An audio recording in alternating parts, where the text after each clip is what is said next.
E aí, saúde e paz, né?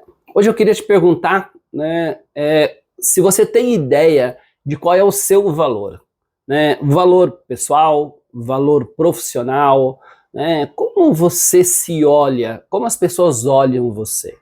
Falando do profissional, no passado, nós tínhamos um olhar muito claro sobre as competências de hard skills das pessoas, isto é, do quanto que elas estudaram, quais as faculdades, quais as pós-graduações, quais os mestrados, né, quem era aquela pessoa, de onde ele vinha, né, o que ele fazia.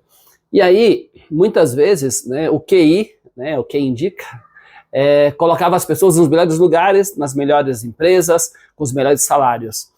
Foi se descobrindo com o tempo de que nem sempre, né, esse hard skill era o que definia o sucesso de verdade. Porque muitas pessoas chegavam com tudo isto de bagagem, só que não tinham a bagagem humana, não tinham conhecimento humano, não sabiam como lidar com outro ser humano. E aí elas colocavam muitas vezes tudo a perder. Então todo mundo começou a olhar, né, para as soft skills, isto é, para as habilidades de conhecimento de inteligência emocional. Como a pessoa conseguia se comportar emocionalmente. Quando tinham, né, diversos problemas, diversas situações de rusgas, sentimentos, né, que não eram tão legais dos seus colaboradores, como essas pessoas elas conseguiam fazer esse ambiente voltar a ser bom, normal e produtivo. Hoje, nós temos um mescla de tudo isso e ainda mais com um negócio chamado inteligência artificial, que veio e está revolucionando tudo isso. Mas eu queria te perguntar, né, e voltar à pergunta inicial quanto você vale? Quanto você vale é o quanto você tem de conhecimento.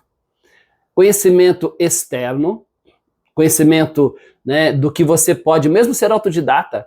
Hoje você necessariamente, para ser um grande executivo, para ter sucesso, você não precisa ter feito Harvard, você não precisa ter feito as melhores faculdades do mundo. Você às vezes nem precisa ter feito a faculdade. Mas você tem que ter um bom conhecimento geral. Você precisa ser atualizado, você precisa olhar e usar a internet a teu favor. Quando você olha para dentro, nós vamos olhar as competências internas emocionais. Paulo Vieira, que é um cara que eu gosto, né, vou citar algo que eu aprendi com ele, por isso eu estou citando o nome dele.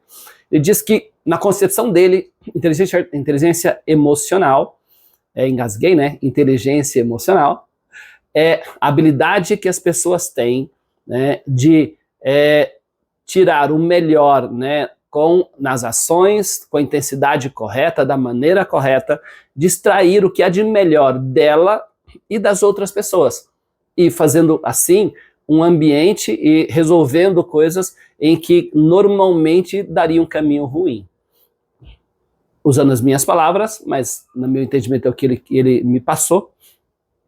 Então, quando nós olhamos para a inteligência emocional, nós estamos dizendo que são habilidades nossas de controle, de intensidade, do jeito de fazer e na hora certa de colocar as coisas. Se nós conseguirmos ter este olhar, provavelmente nós vamos extrair o melhor de nós, isto é, nós não vamos entrar de sola numa situação que não deveria ser, nós vamos muitas vezes usar um tom de voz um pouco mais claro e mais ríspido quando tem que ser, e nós vamos usar um tom de voz um pouco mais tranquilo quando tem que ser.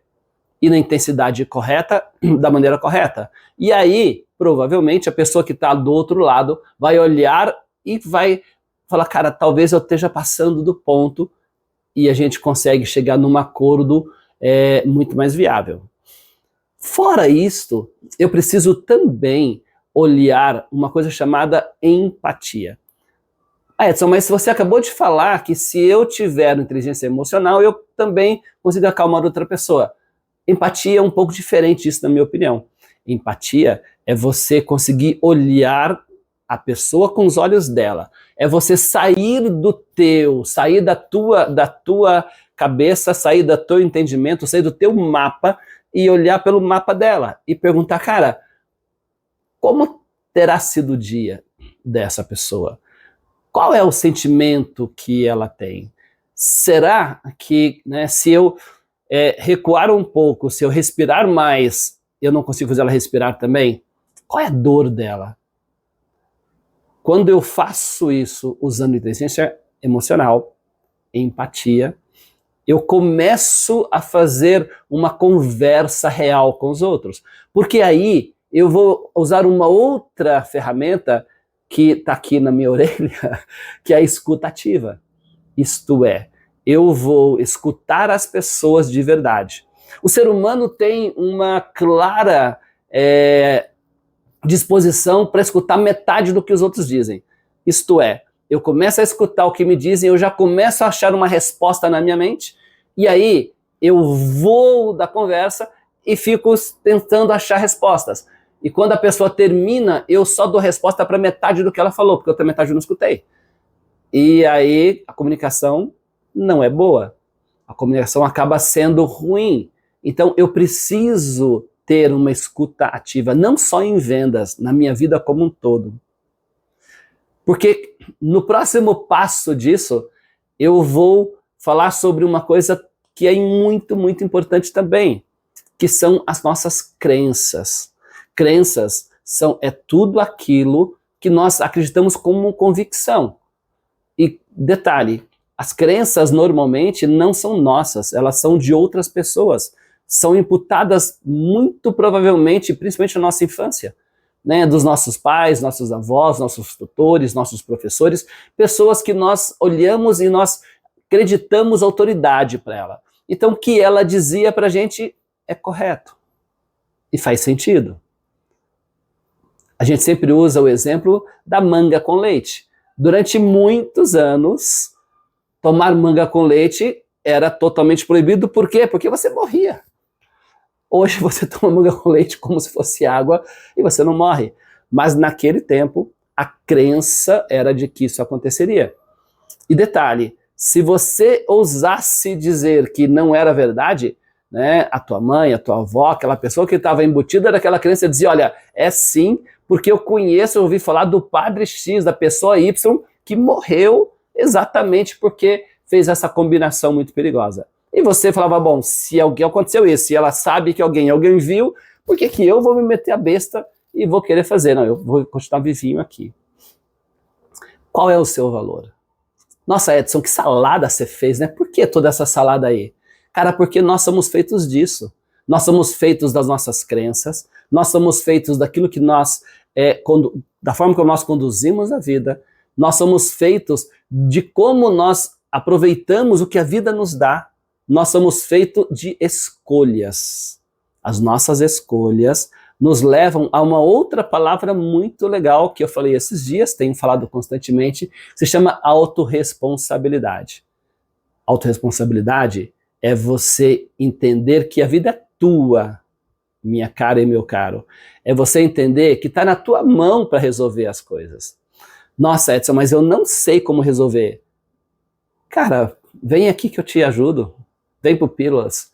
Nós temos, né, um processo todo feito para poder te ajudar, um processo de mentoria feito para te ajudar. Mas nem aqui, se você não quiser fazer as escolhas corretas, não quiser fazer o caminho correto, eu também não consigo te ajudar. Porque a decisão é tua. Falei também esses dias algo que eu acredito muito. Livre-arbítrio é tão poderoso, eu vi isso da Sabrina, né, a Sabrina Bongianni, que é minha mentora, é tão poderoso que Deus se subjuga a essa lei, porque a lei do livre-arbítrio, ele que criou, e ele diz sim pra gente sempre. O que você quiser, Deus te apoia. Porque ele deixa você escolher, porque é um processo de evolução que todos nós temos para fazer.